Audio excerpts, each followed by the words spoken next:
साथियों नमस्कार। भाई बहुत ज़्यादा शिकायतें आप लोगों की आ रही थी कि सर अडर टूटा हुआ है, गादी टूटी हुई है।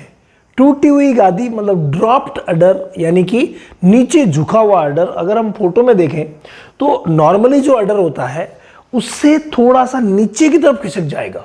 अगर कोई भी अडर यानी कि गादी नॉर्मल गादी से नीचे की तरफ खिसक जाती है, जैसे देखिए ये यहाँ आप देख पा रहे हैं ऊपर से बिल्कुल खाली, यानी ये जो जगह है ये आपको खाली नजर आ रही है और पूरी की पूरी गादी जो है वो नीचे लटक गई है। इसको हम ड्रॉप्ड अडर बोलते हैं या रैप्चर ऑफ अडर भी कहीं कह देते हैं, या अडर का टूटना, गादी का टूटना, यही कहलाता है।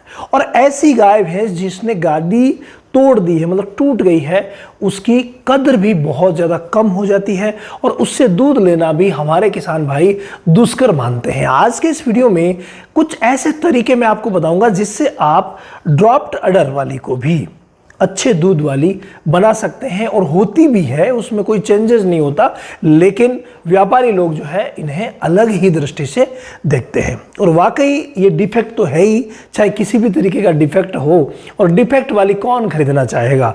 लेकिन अगर अपने घर पे है और डिफेक्ट हो गया तो भाई क्या करेंगे। एक्चुअली क्या होता है कि ये सस्पेंसरी लिगामेंट्स होते हैं जो अडर को ऊपर एकदम से सैप दिए हुए रखते हैं। जो भी मिल्क ग्लैंड्स है अडर के, दोनों सिस्टेन जो होते हैं, ऊपर मिल्क ग्लैंड होती है, फिर नीचे सिस्टेन होते हैं जिसमें ग्लैंड सिस्टेन भी होता है और नीचे टीथ सिस्टेन भी होता है। तो ये जो ग्लैंड सिस्टेन, टीथ सिस्टेन्स और मिल्क ग्लैंड, इनमें कोई चेंजेस नहीं आता, लेकिन जो लिगामेंट इनको ऊपर जोड़े हुए रहते हैं, सस्पेंसरी जो लिगामेंट्स होते हैं, वो भाई लूज हो जाते हैं।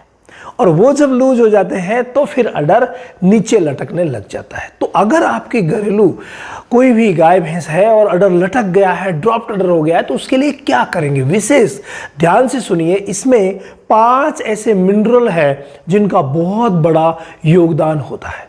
देखिए एक्चुअली मसल्स है तो मसल्स को मजबूती प्रदान करना है, और मसल्स को मजबूती प्रदान करने वाली जो चीज़ें हैं वो हमें देनी होती है। और उनमें हम अगर घरेलू चीज़ों में देखें तो हम 4 चीज़ें दिलवाया करते हैं। नंबर 1 मेथी।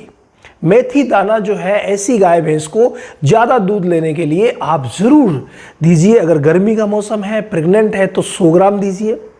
अगर गर्मी का मौसम नहीं है और प्रेग्नेंट नहीं है, ताज़ा ब्याई हुई है, तो 250 ग्राम से 350 ग्राम तक मेथी दाना रोज़ दिया जा सकता है। अगर आप दाना दे रहे हैं तो शाम को भिगोइए, सुबह दीजिए, या फिर मोटा पिसवा करके आप दाना मिश्रण के साथ मिला करके भी दे सकते हैं। बिना भिगोए सीधा ही आप दे सकते हैं, कोई प्रॉब्लम नहीं है। तो मेथी दाना बहुत ज़्यादा इंपॉर्टेंट है। अगर दूसरी चीज़ की बात करें तो वो है दोस्तों सोयाबीन। ऐसे केसेस में सोयाबीन भी बहुत अच्छा रोल निभाती है, और सोयाबीन भी भाई अच्छा काम करती है। जब प्रोटीन की बाईपास फैट, बाईपास प्रोटीन की पूर्ति करेगी तो दूध बढ़ाने में मदद करेगी, और यहाँ पर जो अडर ड्रॉप्ड है उसका दूध बढ़ाने में भी मदद करेगी। रोज़ 250 से 350 ग्राम तक आप रोस्टेड सोयाबीन दे सकते हैं। सोयाबीन के बीज लाइए, उनको रोस्टेड कर लीजिए, यानी भून लीजिए, और भूनने के बाद उनको मोटा पिसवा करके और आप 250 से 350 ग्राम तक रोज़ दे सकते हैं। प्रेगनेंसी में भी कोई दिक्कत नहीं है और किसी भी तरीके की कोई परेशानी नहीं है, आराम से दिया जा सकता है। नंबर 3 अगर मैं बात करूं तो वो है पीली सतावर। जी हाँ, ये जो पीली सतावर है ना, ये भी बहुत ज़्यादा इंपॉर्टेंट है। और ऐसे केसेस में अगर पीली सतावर दी जाए रोज़ 50 ग्राम तो ये दूध बढ़ाने में मदद करती है। और एक बात और, अश्वगंधा। अश्वगंधा भी इसमें बहुत अच्छा रोल निभाती है। तो आप 30 से 50 ग्राम के बीच रोज़ अश्वगंधा भी दे सकते हैं। इसको अगर 30 ही ग्राम रखें तो बहुत अच्छा रहेगा। ये सारी जो खुराक है 10 से 15 दिन तक आप दे दीजिए। बाकी मेथी दाना और सोयाबीन, उसको अगर आप चालू भी रखते हैं तो कोई प्रॉब्लम नहीं है। वैसे तो सतावर भी नुकसान नहीं करती, आप सतावर को भी चालू रख सकते हैं ऐसी गाय भैंसों से ज़्यादा दूध लेने के लिए। अगर हम बात करें कि मिनरल्स, तो मैंने जो 5 मिनरल्स की बात की थी, हालांकि ये जो हम घरेलू चीज़ें दे रहे हैं इनमें सब कुछ चीज़ें मिल रही है, सारी फैट प्रोटीन भी मिल रहा है, लेकिन अगर मिनरल्स की बात करें तो सबसे ज़्यादा इंपॉर्टेंट है कैल्शियम, नंबर 2 पर है फॉस्फोरस, और नंबर 3 पर है मैग्नीशियम। ये तीनों और विशेष रेशियो में, देखिए इनका रेशियो भी निश्चित होना चाहिए। अगर 10 ग्राम कैल्शियम चाहिए तो आप मान के चलिए कि उसका आधा यानी कि 5 ग्राम फास्फोरस भी चाहिए और उसका आधा यानी कि 2.5 ग्राम मैग्नीशियम भी चाहिए। इन तीनों को आप कैसे ही करके मैनेज कीजिए। कैल्शियम के हमारे पास बहुत सारे सोर्स हैं, मार्केट के कैल्शियम अवेलेबल है। कैल्शियम के कई प्रकार के पाउडर आते हैं, मिनरल मिक्सचर, जहां उसमें कैल्शियम होता है। कैल्शियम कैल्साइड पाउडर में भी है, कैल्शियम डीसीपी में भी है, कैल्शियम चूने के पानी में भी है। यानी कि कैल्शियम जो है वो बहुत अच्छे सोर्स के रूप में आपको कई मिल सकते हैं, उनमें से कोई सा भी आप इस्तेमाल करके कैल्शियम की पूर्ति कर सकते हैं। अगर हम बात फास्फोरस की करें तो बहुत सारी कंपनियां ऐसी है जो कैल्शियम के साथ फास्फोरस भी देती है आधी मात्रा में, तो देती है, वेल एंड गुड। अगर नहीं है और आप देसी चीजें यूज कर रहे हैं तो वहां आप फास्फोरस के लिए कोई सा भी पाउडर यूज कर लीजिए। जैसे सोडियम एसिड फॉस्फेट का पाउडर आता है सोडाफोस, इसका इस्तेमाल आप 25-25 ग्राम रोज करवाइए, बहुत ही शानदार रहता है, बहुत तगड़ा रहता है।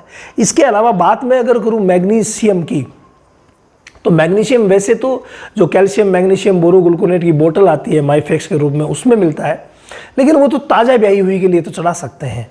लेकिन रेगुलर फीडिंग जो करवानी है उसमें आपको मैग्नीशियम सल्फेट, जिसको मैग सल्फ भी बोलते हैं, मैग सल्फ का आपको पाउडर मिलेगा। ये मात्र 5 से 10 ग्राम रोज, देखो ज़्यादा नहीं देना है क्योंकि ये लज्जटी होता है, दस्त करा देता है, तो 5 से 10 ग्राम रोज आप इसको भी दे सकते हैं। जिसकी गादी लटकी हुई है उसको जब आप कैल्शियम दे रहे हैं, फॉस्फोरस दे रहे हैं, तो साथ में ये भी दे करके और अच्छा दूध ले सकते हैं। अब अगर मैं बात करूं दूसरा अगली, तो अगला है जिंक और कॉपर। जी हाँ, बहुत सारे ऐसे मिनरल मिक्सचर है जिसमें जिंक और कॉपर मिलता है। आपके एरिया में जो भी अच्छा मिनरल मिक्सचर प्रचलन में हो वो आप दे दीजिए जिसमें जिंक और कॉपर हो। और जब मिनरल मिक्सचर देंगे तो उसमें बहुत सारी चीज़ें और भी आएगी, वो इसको दूध बढ़ाने में मदद करेगी। ये सबसे बड़ी बात है जिसको आपको समझना पड़ेगा। इसके अलावा मिल्कोफीड प्लेटिनम जो आता है उसमें सारे के सारे विटामिन मिनरल्स निश्चित रेशियो में रहते हैं, तो वो भी भाई बहुत ही शानदार ऐसे मामलों में रिजल्ट देता है। दूध बढ़ाने के लिए हम परख मिल्क मैजिक दिलवाते हैं, या फिर लिक्विड में ओस्टोवेट फोर्ट हुआ, वाइमरोल हुआ, ये दिलवाते हैं। ये सारी ही चीज़ें आप दिलवा सकते हैं, लेकिन जो मैंने 500 मिनरल बताए, 4 घरेलू चीज़ें बताई, इनको आप ज़रूर दीजिए। जिनकी गादी लटकी हुई है, इन 500 मिनरल्स के बगैर वो सुधरेगी नहीं, आप मान के चलिए। तो इनको आप दीजिए। हालांकि लटका हुआ वापस ठीक होने की संभावनाएं ना के बराबर होती है, फिर भी प्रयास करके आप दूध अच्छा ले सकते हैं, क्योंकि इंटरनल इनमें किसी भी तरीके की कोई प्रॉब्लम नहीं होती। इसके अलावा अगर आपने डेयरी फार्मिंग की ट्रेनिंग अभी तक नहीं ली है तो एक बार डेयरी फार्मिंग का A to Z सेशन आप ज्वाइन कीजिए, ताकि डेयरी फार्मिंग अगर आप कर रहे हैं, करना चाहते हैं या बड़े स्तर पर ले जाना चाहते हैं, हर सूरत में आपके लिए ये बहुत ज़्यादा फायदेमंद होगा।